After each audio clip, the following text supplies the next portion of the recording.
We're here at Fantastic Fest 2013, and we're so excited to have you here. I mean, the man himself for Through the Never. All the necessary ingredients kind of culminated at the right time, and you know, we just kind of jumped at the opportunity, and now we have this incredible movie that we're so proud of.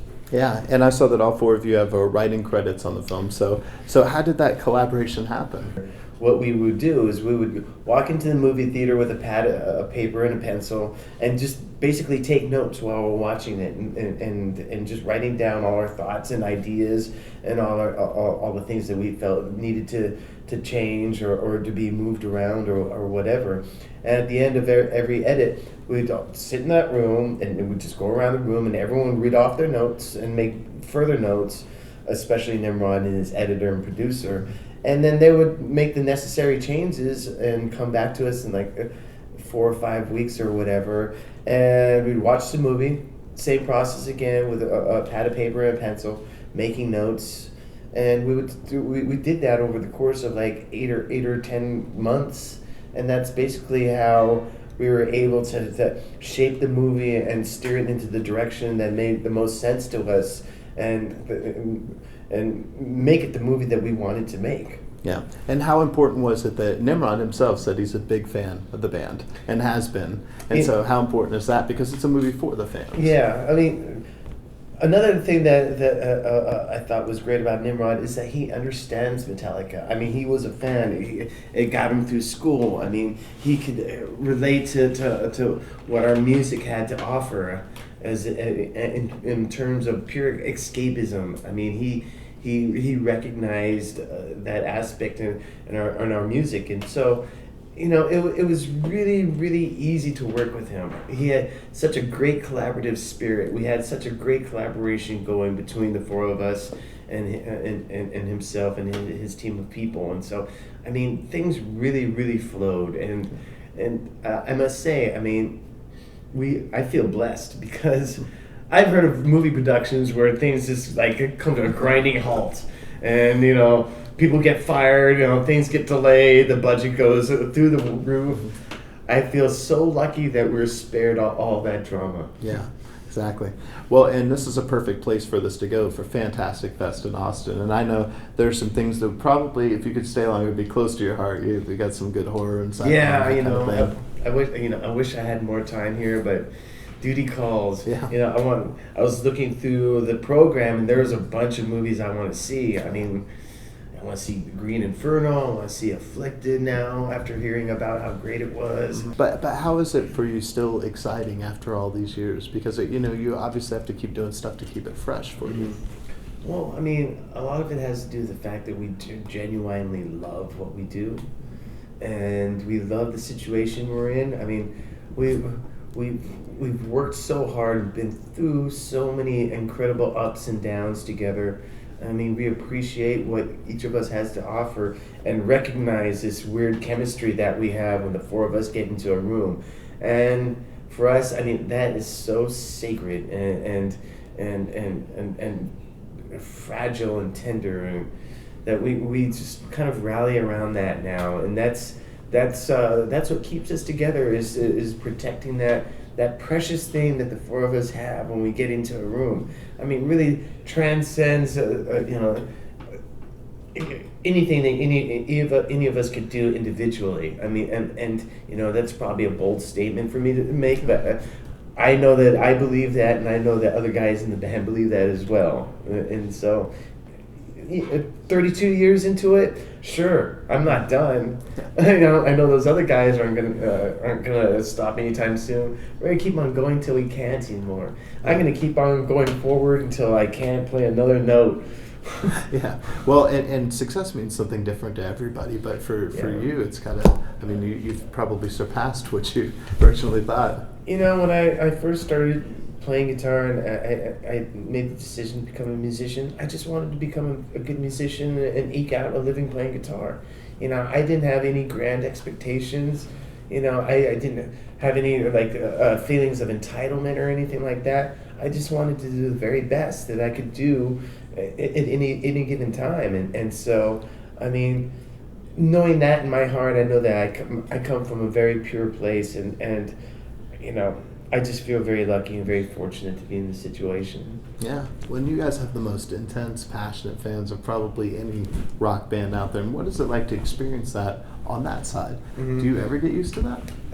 It's a hard thing because it's ever changing. You know, sometimes when you go from from point A to point B, you know, that 500-mile distance, the fans can be totally different.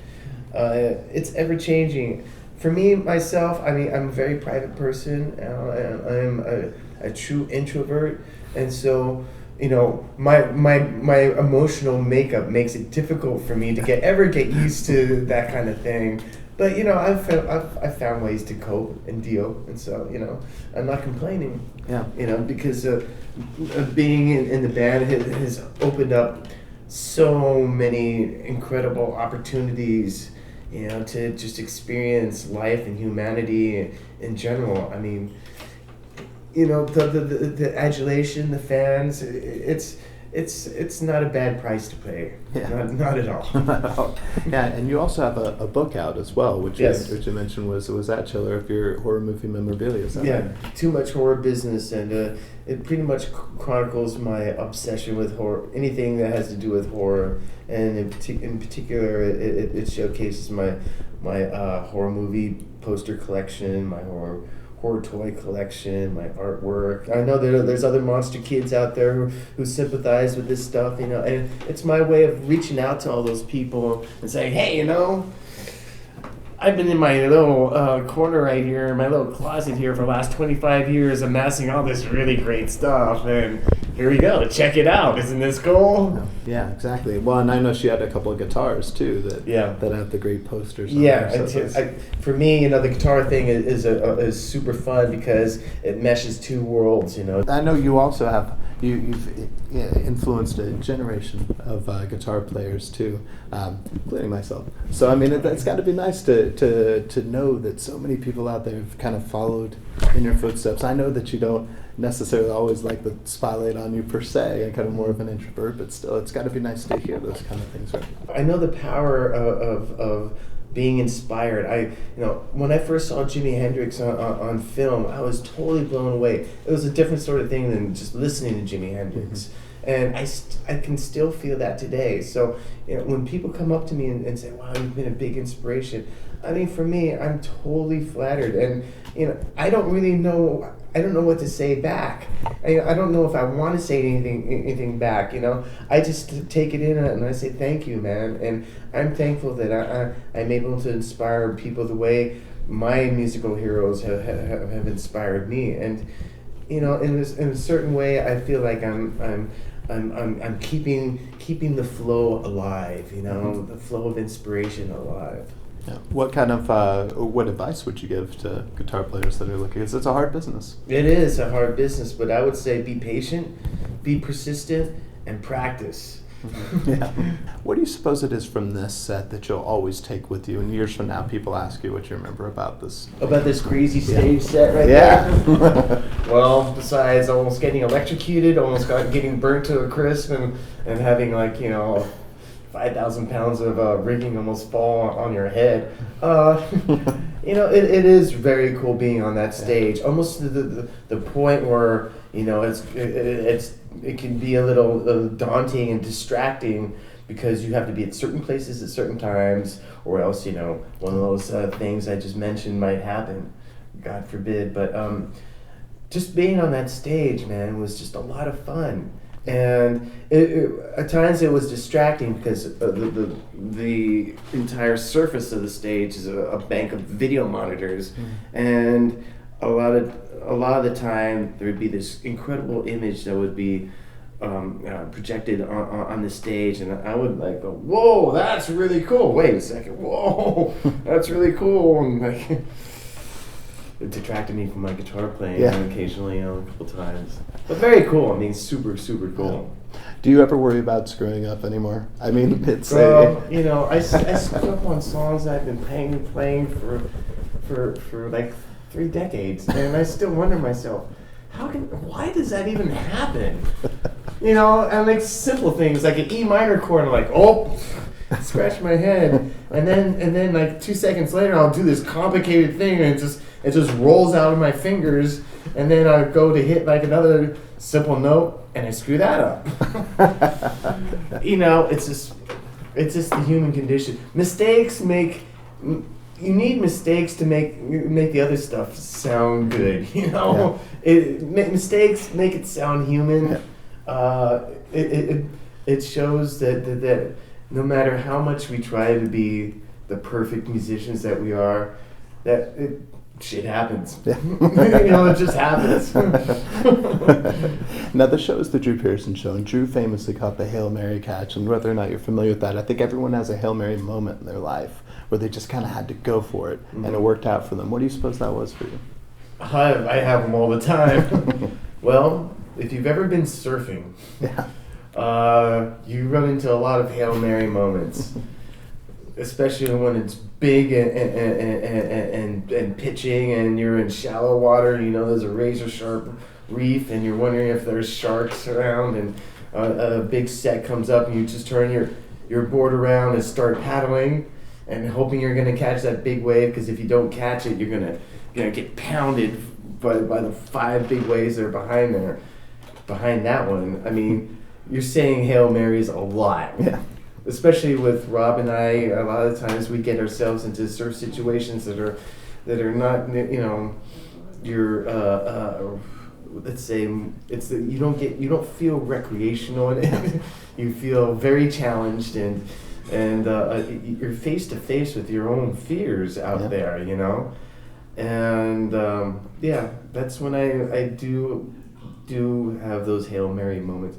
And you know, there's certain times when we're in a musical situation, and you feel like doing a Hail Mary, but then you think, wait a second, I just have to have faith, you know. And I think we all have a big degree of faith in ourselves and in each other that carries us through a lot of the time. Mm-hmm. Yeah, for sure. Well, so now you guys have conquered movies, music, you've got books, you've got action figures, comics, like you've run the whole scope. So what would you like to do? Broadway. Yeah?